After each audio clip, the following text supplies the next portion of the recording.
Budgerigar পাখি পালনের সবচেয়ে মজার বিষয় হলো পাখির ডিম পাড়া।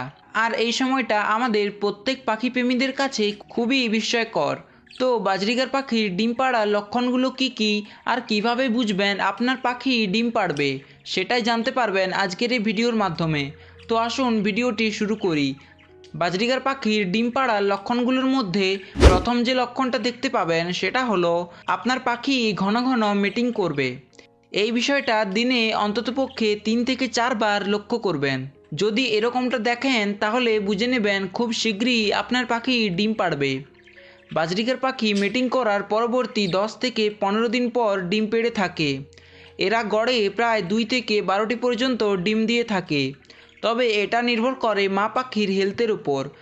দ্বিতীয় যে লক্ষণটা দেখে বুঝবেন সেটা হলো মেয়ে পাখি ঘন ঘন হাঁড়িতে ঢুকবে, আর অনেকের পাখি হাঁড়িতে ঢুকে বসেও থাকে।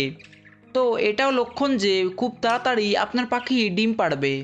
একটা জিনিস মাথায় রাখবেন, পাখির হাঁড়িটাকে পরিষ্কার ফাঁকা রাখতে হবে।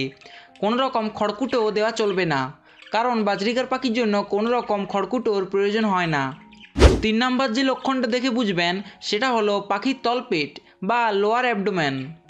যদি দেখেন মা পাখিটার মলদ্বারের ঠিক ওপরে ফোলা আছে, অল্প ফোলা ফোলা ভাব দেখা যাচ্ছে, তাহলে বুঝে নেবেন মা পাখির পেটে ডিম জমেছে। তবে এরকমটা দুটো কারণে হতে পারে। আরেকটা কারণ সেটা হলো মা পাখির পেটে চর্বি জমা। তো এটা কিভাবে বুঝবেন? মা পাখির তলপেটে হালকা চাপ দিলে কিছু শক্ত শক্ত মনে হলে বুঝে নেবেন মা পাখির পেটে ডিম আছে।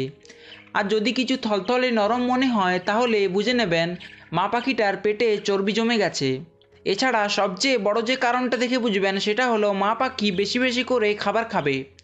এই সময় পাখির খাঁচায় অতি অবশ্যই ক্যাটেল ফিশ বোন দিয়ে রাখবেন, কারণ এই সময় এই ক্যাটেল ফিশ বোনের খুবই প্রয়োজন হয়।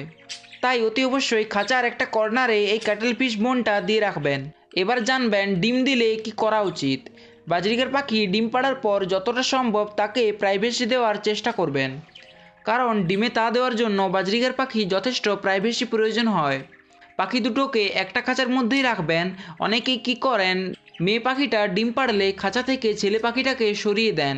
তো এরকমটা একদমই করা চলবে না, কারণ বাজরিগারের মেল পাখিটা ফিমেল পাখিটাকে ডিমে তা দেওয়ার সময় খাবার খাইয়ে দেয়, যেটা খুবই গুরুত্বপূর্ণ। তাই মেল পাখিকে ওই খাঁচার মধ্যেই রাখবেন। আর এই সময় পাখিকে হেলদি খাবার খাওয়াতে হবে, যাতে করে মা পাখির খুব সহজে হজম হয়ে যায়, পাখিগুলো সুস্থ থাকে। আর অতি অবশ্যই এই সময় খাঁচা পরিষ্কার করা বাধ্যতামূলক, তাই প্রতিদিন পাখির খাঁচা পরিষ্কার করতে হবে। আর পাখিকে এই সময় শাকসবজি খাওয়ানো উচিত, কারণ মা পাখির শরীর ভালো থাকলে ডিম বাচ্চা ভালো পাওয়া যাবে। সো এই ছিল আজকের ভিডিওটি ভালো লাগলে প্লিজ একটা লাইক করে দেবেন, আর চ্যানেলে যারা নতুন এসেছেন অতি অবশ্যই একটা সাবস্ক্রাইব করে দেবেন, কারণ আপনাদের একটা সাবস্ক্রাইব আমাকে ভিডিও বানাবার জন্য অনেকটাই মোটিভেট করে। তো চলুন আপনার শখের পাখিগুলো সুস্থতা কামনা করে আজকে এখানেই বিদায় নিচ্ছি। দেখা হবে অন্য কোনো একটা ভিডিওতে। টাটা।